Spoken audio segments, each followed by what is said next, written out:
All right, Christmas came early. We have a brand new 2026 Dodge Charger 6-pack, Scat Pack, or maybe Scat Pack 6-pack. Either way, we got a brand new car in and I get to go drive it. Let's go.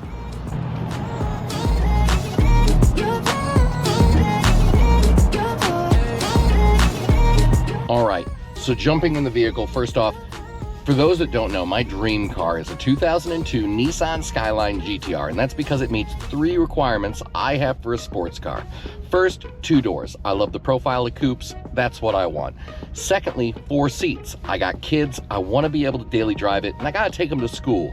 And the third one, because I'm from Ohio, I got to have all-wheel drive. If I want to go home during the winter, I want to have all-wheel drive. Well, this has all of that and everything more. We have 550 horsepower coming out of the 3-liter twin turbo.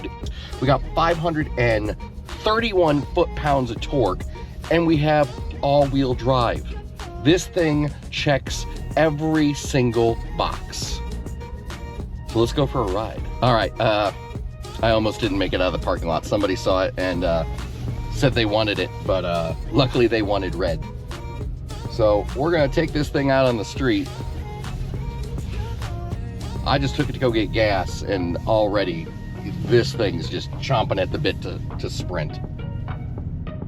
Great acceleration, great throttle response.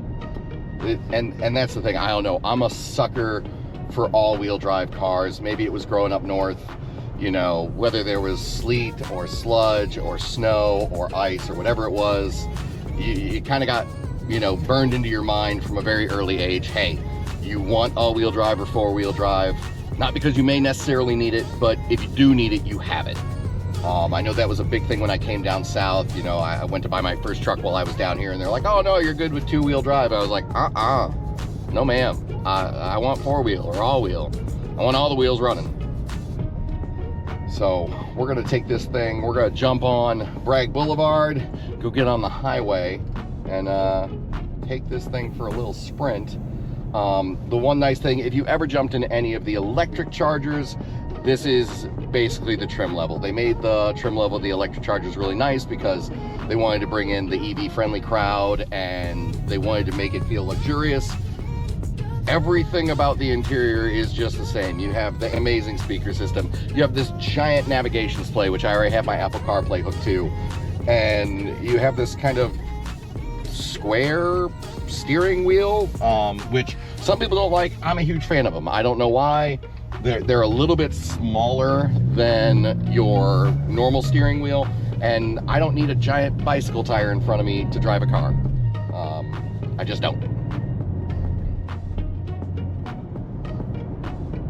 And then, according to one of the salesmen, this thing supposedly has a sport mode. So I'm gonna try to find that because I want to have some fun. I don't want to get fired, but I want to have some fun. Looking down at the controls, pretty standard Dodge controls. Got our cruise control. You have the adaptive cruise control that you can tell it, hey, I don't want to be closer than 3 car lengths to the car in front of me.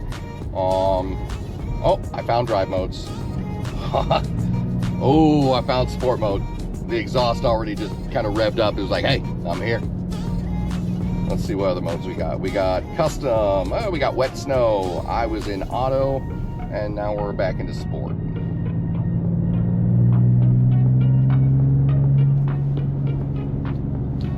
Get up here on the highway, and I don't want to say we'll let her loose, but we're going to let her stretch her legs. Now, some people would be critical of the fact that this is somewhat considered an American muscle car, but it doesn't have a V8. A lot of the Chargers, you know, a lot of people are saying, hey, you know, if it's a sports car, I want the 5.7 Hemi. This thing's putting out more power than the 5.7 Hemi. So kind of got to take that into consideration. You can do amazing things with 6 cylinders, and it feels like they might have found something here. All right, so we're gonna jump on the highway, let her stretch her legs.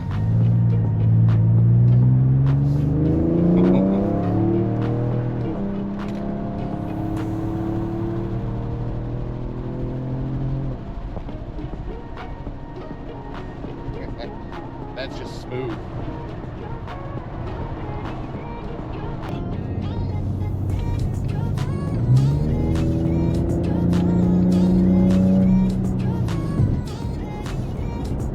So we may have found one issue though.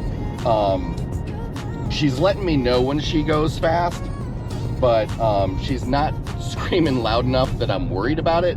And so I do kind of have to be a little bit more cautious. You find yourself at higher speeds very quickly because the acceleration is very smooth. And yeah, that might be a little dangerous for speeding tickets. Luckily, this one's not red, it's silver. So hopefully I don't get in any trouble. Like I said, I'm not trying to lose my job. Just, I love my job. This is awesome. Once she gets up into the 25, 3,000 RPMs, that's when you hear the exhaust start to get aggressive. Yeah, right at about 3,000 RPM.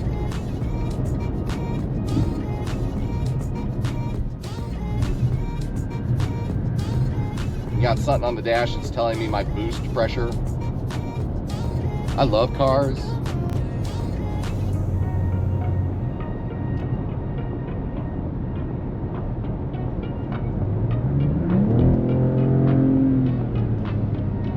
So, as I'm driving, I'm starting to figure it out. It's got this little, like almost like a loading bar, and it's letting me know when I'm building boost. Like right now, it says I have 24 INHG. I don't know what that means.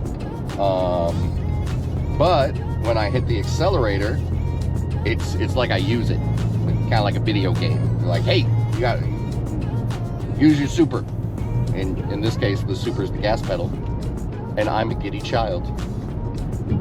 All right, so while I was driving around, I discovered that this thing has a launch mode, and I wasn't gonna do it because this isn't my car, but I hit the button, and it says I have to wait until 500 miles. So whoever the first owner is, it looks like that's something they're gonna get to enjoy. But we're heading back because I don't want them to think I stole the car. All right, that drive was amazing. All-wheel drive, 550 horsepower, 2 doors. It's awesome. You need to come test drive this thing. It's amazing. Once again, I'll have another conversation with my wife to see if she'll let me buy one. If you like this content, like, follow, subscribe, hit all the buttons. We'll talk to you later.